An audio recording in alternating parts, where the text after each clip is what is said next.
Le dictionnaire Larousse vient d'enrichir sa nouvelle édition avec l'ajout des mots issus des cultures diverses, parmi lesquels nous retrouvons les mots liboké, une spécialité culinaire originaire de la RDC. Pour ceux qui ne connaissent pas ces plats, voici la recette. Bonjour, je me nomme Paola Meta. Aujourd'hui, nous allons vous présenter un plat liboké. Souvent, ce sont les Quinois et Quinoises du côté Kin, ce sont eux qui nous ont appris à faire ça. Du coup, nous aurons besoin de kabamba les frais, mais malheureusement, on n'a pas pu trouver le kabamba les frais. Mais aujourd'hui, nous allons faire les liboké aux sardines. Nous aurons besoin de quelques ingrédients naturels pour mieux le faire. J'ai avec moi ici les sardines. Je vais les découper par 3 pour faciliter la tâche, à ce que ça puisse cuire facilement. Et mettre quelques incisions à ce que les épices puissent entrer bien, que ce soit bien assaisonné plutôt.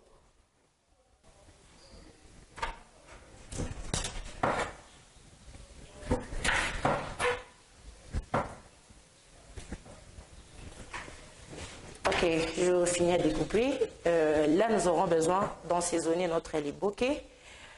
Ce que je prévois comme épices, j'ai déjà eu à mariner et j'ai déjà eu plutôt à préparer déjà quelques épices. Ici, j'ai avec moi céleri déjà haché, mélangé avec le poivron ainsi que l'ail.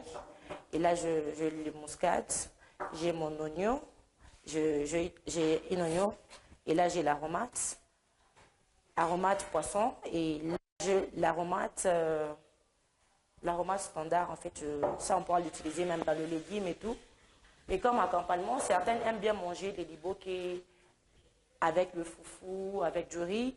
Je voulais y ajouter quelques trucs. Je voulais y ajouter l'aubergine pour un peu de saveur et tout.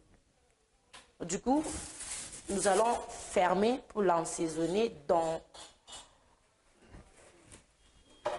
nous aurons besoin de papier aluminium. Je vais le plier par 2. On n'a pas assez trouvé de bonnes feuilles. Nous allons donc utiliser seulement le papier aluminium.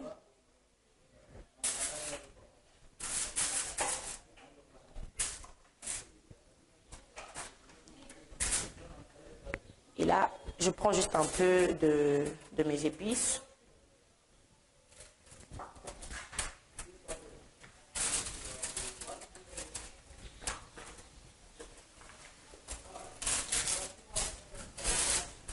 Un peu de tomate aussi pour la sauce parce qu'elle ne sera pas toute sec quand même. Et là, je veux y ajouter l'aubergine.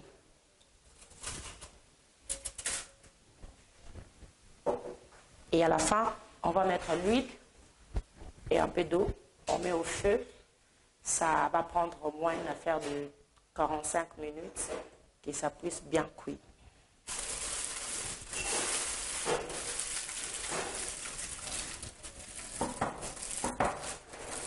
Bon, malheureusement, on les fait sous la braise. Si c'est sous la four, ça sera à 180 degrés pour permettre aussi que ça puisse être bien cuit.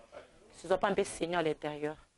Et la quantité d'eau qu'on peut y mettre, ça dépend des colis que nous avons, mais pour moi, vu que j'ai 4 colis, je préfère mettre 5 gobelets d'eau bien remplis et couvrir et attendre pendant 45 minutes. Et ça sera maintenant la dégustation.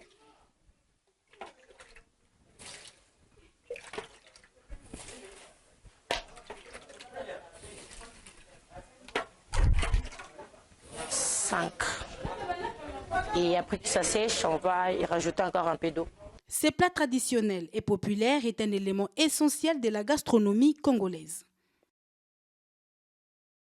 Il faut aussi retenir qu'un autre mot vient d'être ajouté dans le dictionnaire Larousse. Il s'agit du mot spépieux qui signifie décortiquer entièrement un os pour en retenir la moindre parcelle des viandes.